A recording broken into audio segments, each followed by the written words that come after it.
שלום לכולם וברוכים הבאים לעוד סרטון. כשאנחנו מפעילים את התוכנה, זה המסך שאנחנו רואים. כאן יש לנו את התפריט העליון, כאן יש לנו אפשרות ליצור מסמך כ-New או Open, לפתוח מסמך קיים. כאן יש לנו אפשרות לפתוח מסמך בגודל מוכן, לדפוס נייר A4 או לצורך מסך של טלפון חכם, אייפון X. ניתן ללחוץ כאן על More Presets, ויש לנו כאן גדלים נוספים. ב-Recent יש לנו כאן גדלים של המסמכים האחרונים שעבדנו עליהם. Saved, ניתן לשמור מסמך באיזה גודל שנרצה, ויש שמור לנו כאן ב-Saved. Mobile, כאן יש לנו גדלים מוכנים למסכים של טלפונים חכמים. Web, גדלים לצורך עיצוב לאתר. Print, יש לנו גדלים לצורך הדפסה, A4, A3 וכיוצא בזה.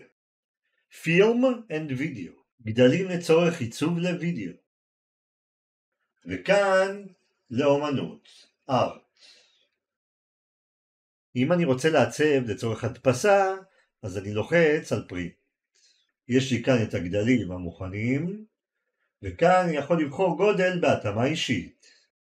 כאן ניתן לבחור יחידת מידה, מילימטר, סנטימטר וכיוצא בזה. כאן יש לי אפשרות לבחור אם המסמך יהיה במצב של עומד או שוכב. וכאן אני יכול לבחור כמה לוחות אני רוצה בתוך המסמך. בליד, שימושי לדפוס. כאן יש Color Mode, מצב הצבעים. מצב הצבע כאן הוא RGB, כיוון שזה מיועד למסך. אבל אם המסמך הזה היה מיועד לגרפיקה של דפוס, מצב הצבעים צריך להיות CMYK.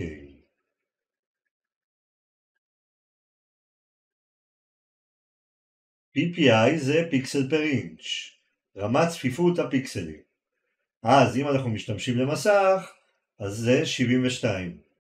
אבל לפרינט, הדפסה נשתמש ב-300 PPI. אני יוצר מסמך חדש ל-Web. Web Large. Create. ניתן לשנות סביבת עבודה. נלחץ על Windows, וכאן ב-Workspace יש כל מיני אפשרויות. Web, מי שמעצב אתרים יכול ללחוץ על Web ולבחור סביבת עבודה של עיצוב אתרים. או Painting, לציירים. ניתן ליצור סביבת עבודה בהתאמה אישית. בחלק העליון של הפאנל אני לוחץ ומזיז.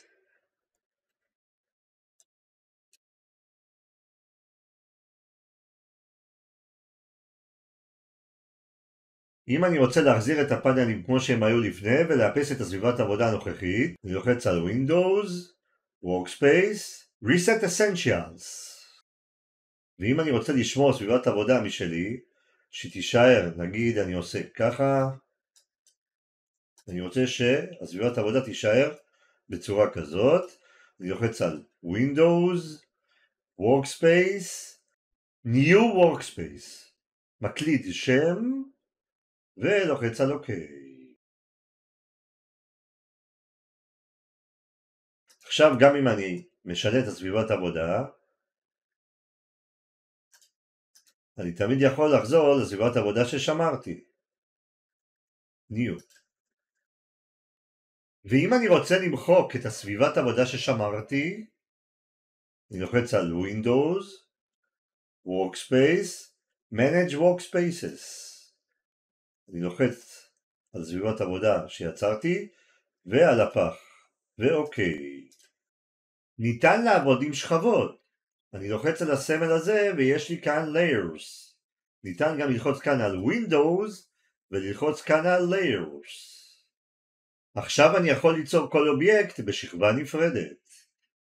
אני עוצר את האובייקט הזה.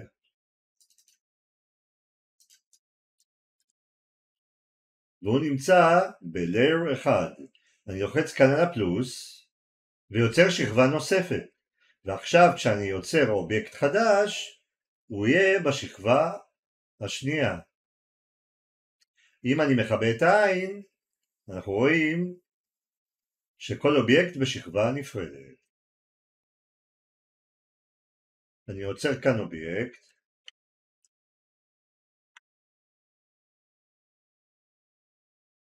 עכשיו אם אני רוצה להתקרב לאובייקט אני משתמש בקיצור המקשים קונטרול ופלוס,